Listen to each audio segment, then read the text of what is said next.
ஒரே ஸ்கூல்ல சின்ன வயசுல இருந்து படிச்ச ஒரு குழந்தைய same uniform, same class room, same teachers. Public exam time வந்த உடனே ஸ்கூல் ரெப்புடேஷன் போயிரும்னு சொல்லி அந்த குழந்தைய நீ வீக் ஸ்டூடெண்ட், டிசி வாங்கிட்டு வெளியே போன்னு சொன்னா இது நியாயமா? இது ஸ்டூடெண்ட் ஃபெயிலியர் இல்ல, இது சிஸ்டம் ஃபெயிலியர். புவர் மார்க்ஸ்னா புவர் பிரெயின் இல்ல. நியூரோ சயின்ஸ் என்ன சொல்லுது? ஸ்ட்ரெஸ், ஃபியர், ஷேம் இருந்தா ப்ரீஃப்ரான்டல் கார்டெக்ஸ் டோட்டலா ஷட் டவுன் ஆகும்.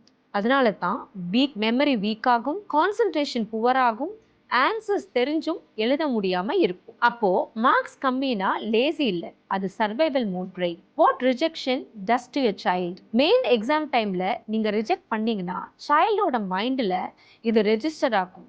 I am not good enough, I am useless, I don't belong here.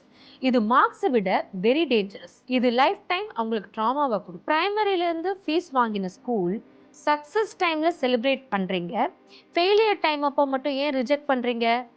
ப்ரைமரியிலேருந்து fees வாங்கின ஸ்கூல் சக்ஸஸ் டைமில் மட்டும் கிளைம் பண்ணால், ஃபெயிலியர் டைமில் ரிஜெக்ட் பண்ணினா, that is not education, that is business.